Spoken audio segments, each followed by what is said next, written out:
తెలంగాణలో ప్రస్తుతం ఏ political leader ఏ కార్యకర్త నోట విన్నా జూబ్లీ హిల్స్ బైపోల్ పైనే చర్చంతా. గెలిచేది ఎవరు, పరాజితులు ఎవరు, ఎవరి బలాలు ఏంటి, ఎవరి బలహీనతలు ఏంటి అనే అంశాలే టాపిక్.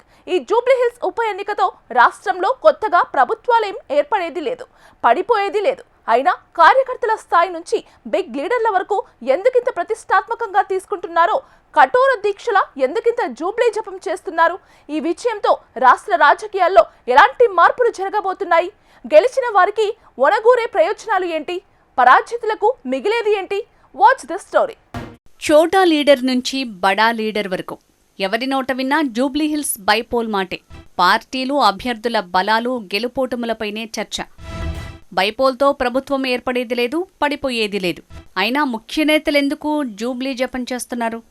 ఉప ఎన్నిక గెలుపుతో పార్టీలకు కలిగే ప్రయోజనాలేంటి? స్టేట్ పాలిటిక్స్లో పెను మార్పులు తీసుకురానుందా ఒక్క ఉప ఎన్నిక? మొత్తం 2 తెలుగు రాష్ట్రాల చూపును తన వైపుకు తిప్పుకుంటోంది. పోలింగ్కు టైం దగ్గర పడుతున్న కొద్దీ ర్యాలీలు, ప్రచారాలతో జూబ్లీహిల్స్ రణరంగంలా మారుతోంది. నియోజకవర్గ అభివృద్ధి, బస్తీలు, కాలనీల సమస్యల నుంచి మొదలు పొలిటికల్ విమర్శల వరకు నేతల మాటలు తూటాల్లా పేలుతున్నాయి. నువ్వొకటంటే నేను రెండంటా, నువ్వు రెండంటే నేను మూడంట అనే రేంజ్లో లీడర్లు కౌంటర్ డైలాగ్స్ దంచుకొడుతున్నారు. అయితే కేవలం ఒక ఉప ఎన్నికను ఇంత ప్రతిష్టాత్మకంగా తీసుకోవటం వెనుక అన్ని పార్టీల ముఖ్య నేతలంతా నియోజకవర్గంలో వాలిపోయి రోడ్ షోలు, కార్నర్ మీటింగ్ల పేరుతో గొంతు చించుకొని ప్రసంగాలు చేయటం వెనుక రీజన్ ఏంటి అనేదే ఇప్పుడు అసలు ప్రశ్న. కానీ ఉంది, దీని వెనకాల పెద్ద రాజకీయ మర్మమే దాగి ఉంది. ఈ బైపోల్ రిజల్ట్తో రాష్ట్రంలో చాలా పొలిటికల్ ఈక్వేషన్సే మారిపోనున్నాయి. గత కొన్నేళ్లుగా తెలంగాణలో బైపోల్స్ కీలక ఘట్టాలుగా మారుతున్నాయి. రాష్ట్ర రాజకీయాలను మలుపు తిప్పేవిగా నిలుస్తున్నాయి. ప్రభుత్వంలో ఉన్న అధికార పార్టీ పాలనకు, ప్రతిపక్షాల దూకుడుకు దీన్నో కొలమానంగా చూస్తున్నారు. అదే ఒరవడి ఇప్పుడు జూబ్లీహిల్స్ ఉప ఎన్నికలోనూ కనిపిస్తోంది.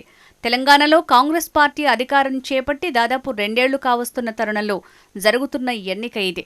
దీంతో అందరి చూపు జూబ్లీహిల్స్ పైనే ఉంది.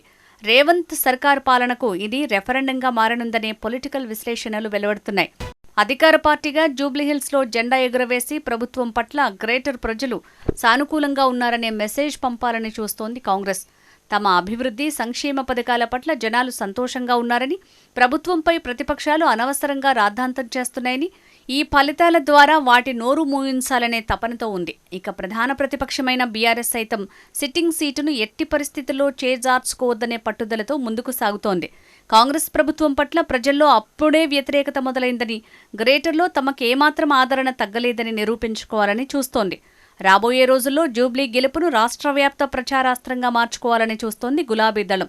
రాబోయే ఎన్నికల్లో అధికారాన్ని హస్తగతం చేసుకోవాలని చూస్తోన్న కమలం పార్టీ సైతం కాంగ్రెస్కు ప్రత్యామ్నాయంగా మారాలని, దానికి జూబ్లీ గెలుపును పునాది చేసుకోవాలని చూస్తోంది. జూబ్లీహిల్స్ గ్రేటర్ హైదరాబాద్లో కోర్ సిటీలో ఉన్న ప్రాంతం. పైగా ఇక్కడ అన్ని ప్రాంతాల నుంచి వచ్చిన ఓటర్లు, విభిన్న రకాల సామాజిక వర్గాలున్నాయి. బస్తీ జనాభాతో పాటు సంపన్నులు కూడా అధికంగా ఉన్న ప్రాంతం. కావున ఈ బైపోల్ రిజల్ట్ స్టేట్ మొత్తం రీసౌండ్ చేసే ఛాన్స్ ఉంది. అయితే ఈ ఏడాది చివర్లో లేదా వచ్చే ఏడాది తొలి త్రైమాసికంలో గ్రేటర్ పరిపాలనకు గుండెకాయ లాంటి జీహెచ్ఎంసీ ఎన్నికలు జరిగే అవకాశం ఉంది.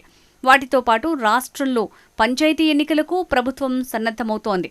బీసీ రిజర్వేషన్ల అంశం తేలితే ఏ క్షణమైనా స్థానిక ఎన్నికలు జరిగే ఛాన్స్ ఉంది. దీంతో ఇటు బల్దియా, అటు లోకల్ వార్పై జూబ్లీ రిజల్ట్స్ పెద్ద ఎత్తున ప్రభావం చూపనుంది. ఈ ఫలితం ఎవరికి అనుకూలంగా వస్తే సదరు పార్టీ దీన్ని ప్రచారాస్త్రంగా మలుచుకునే ప్రయత్నం చేస్తాయి. కాంగ్రెస్ గెలిస్తే బీఆర్ఎస్, బీజేపీల పనైపోయిందని హస్తం నేతలు, ఒకవేళ ప్రతిపక్షాలు గెలిస్తే 2 ఏళ్లలోనే రేవంత్ ప్రభుత్వం అటర్ ఫ్లాప్ అయిందంటూ విపక్షాలు జనాల్లోకి వెళ్లే అవకాశమే ఎక్కువ. బల్దియాతో పాటు స్థానిక సంస్థల ఎన్నికలు క్షేత్రస్థాయిలో జరిగేవి గనుక అక్కడ ఎవరిది పై చెయ్యి అయితే వారే రాబోయే అసెంబ్లీ పోరులో ముందు వరుసలో ఉండే అవకాశాలు ఎక్కువ గనుక జూబ్లీహిల్స్ ఎన్నికను తొలిమెట్టుగా భావించి అన్ని పార్టీలు చాలా సీరియస్గా తీసుకుంటున్నాయి. జీహెచ్ఎంసీలో 150 డివిజన్లున్నాయి. అంటే దాదాపు 25 అసెంబ్లీ నియోజకవర్గాల్లో వ్యాపించింది. అలాంటి కీలకమైన బల్దియాలో తిష్ట వేయాలంటే జూబ్లీహిల్స్ ఉప ఎన్నికలు గెలిచి పార్టీలో ఉత్సాహం తీసుకురావాలని చూస్తోంది. జూబ్లీహిల్స్ ఎన్నికలు సీఎం రేవంత్ రెడ్డికి పార్టీ పరంగానే కాదు, వ్యక్తిగతంగానూ ప్రతిష్టాత్మకం అని చెప్పాలి. ఎందుకంటే సీఎం నివాస ప్రాంతానికి ఆనుకొని ఉన్న నియోజకవర్గం ఇది. అందుకే అతనే ఓ సైన్యంలా కాంగ్రెస్ అభ్యర్థి నవీన్ యాదవ్కు మద్దతుగా రోడ్ షోలు, కార్నర్ మీటింగ్స్తో పోలింగ్కు 10 రోజుల ముందు నుంచే సుడిగాలి పర్యటనలు చేస్తున్నారు. అంతేకాదు బైపోల్ షెడ్యూల్ వెలువడక ముందే మంత్రులకు ఇక్కడ ఇన్ఛార్జ్ బాధ్యతలు అప్పగించి పలు అభివృద్ధి కార్యక్రమాలతో జనాలకు దగ్గరయ్యే జాగ్రత్తలు తీసుకున్నారు. అంతేకాదు కీలకంగా మారిన ముస్లిం ఓట్ల మద్దతు కోసం ఎంఐఎం పార్టీ పోటీలో లేకుండా సపోర్ట్ ఇచ్చేలా ఒప్పించారు. ఇటు బీఆర్ఎస్ కూడా గత 3 నెలల నుంచే జూబ్లీహిల్స్లో గ్రౌండ్ వర్క్ స్టార్ట్ చేసింది. ముస్లింలతో సమ్మేళనాలు నిర్వహించింది. బస్తీ పర్యటనలు, హైడ్రా బాధితులను కలవరం వంటి కార్యక్రమాలు చేపట్టింది. త్రిముఖ పోరులో తామేం తక్కువ కాదని కమలం పార్టీ కూడా వివిధ కార్యక్రమాలతో జనాల్లోకి వెళ్లే ప్రయత్నం చేసింది. జూబ్లీహిల్స్ బైపోల్లో కాంగ్రెస్ గెలిస్తే రాబోయే 3 ఏళ్లు రేవంత్కు ఇక తిరుగు ఉండదని చెప్పాలి. రేవంత్ 2 ఏళ్ల సమర్థవంతమైన పాలనకు దీన్ని కొలమానంగా చెప్పొచ్చు. అలాగే పార్టీలో అసంతృప్తులకు చెక్ పడినట్టే అవుతుంది. గత అసెంబ్లీ ఎన్నికల్లో గ్రేటర్ పరిధిలో కాంగ్రెస్కు ఒక్కటంటే ఒక్క సీటు రాలేదు.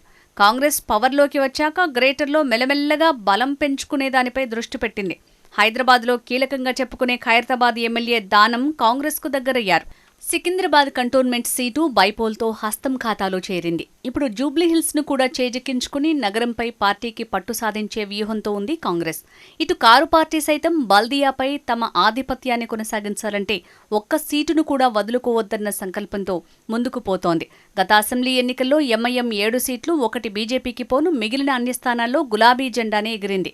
గత 10 ఏళ్లలో బీఆర్ఎస్ చేసిన అభివృద్ధి ఫలితంగానే హైదరాబాద్ ఓటర్లు తమ వైపు నిలిచారని ఆ పార్టీ నేతలు చెప్తుంటారు.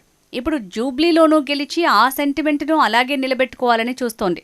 ఇక మొన్నటి లోక్సభ ఎన్నికల్లో పాత బస్తీ మినహా నగరం చుట్టూ ఉన్న అసెంబ్లీ పరిధిలోని పార్లమెంట్ స్థానాలను కమలం పార్టీ గెలుచుకుంది. కనుక దీన్ని ప్రెస్టీజియస్గా తీసుకుంది కిషన్ రెడ్డి సేన. జూబ్లీహిల్స్ బైపోల్ అభ్యర్థుల మధ్య కాదు, పార్టీలు ఆ పార్టీ నేతల మధ్య సమరంగా మారింది. స్వయంగా వారే పోటీలో నిలిచినట్టుగా భావిస్తూ ప్రచారాన్ని హోరెత్తిస్తున్నారు.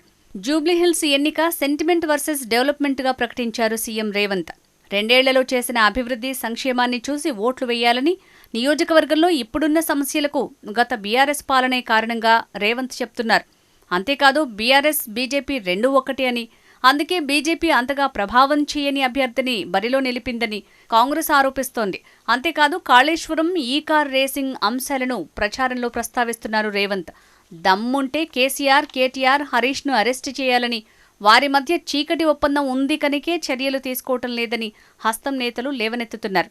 ఇటు బీఆర్ఎస్ సైతం కేటీఆర్ నేతృత్వంలో ధీటైన ప్రచారం నిర్వహిస్తోంది. కాంగ్రెస్ వైఫల్యాలను ప్రజల్లోకి తీసుకువెళ్లే అంశంపై ప్రధానంగా దృష్టి పెట్టింది. మరీ ముఖ్యంగా హైడ్రా కూల్చివేతలను గట్టిగా ఓటర్లలోకి తీసుకువెళ్తున్నారు. బాధితులతో మీటింగ్లు పెట్టి మరీ సర్కారును విమర్శించే పని పెట్టుకుంది. ఇటు బీజేపీ సైతం 10 ఏళ్లు బీఆర్ఎస్, 2 ఏళ్లు కాంగ్రెస్ పాలనను చూసి ప్రజలు విసిగిపోయారని, ఈసారి బీజేపీకి అవకాశం ఇవ్వాలని చూస్తున్నారని కిషన్ రెడ్డి సారథ్యంలో ప్రచారాన్ని ఉధృతంగా చేపడుతోంది. చూడాలి మరి జూబ్లీ ఓటర్లు ఎవరికి పట్టం గడతారో, ఏ అభ్యర్థిని తమ ఎమ్మెల్యేగా ఎన్నుకుంటారో.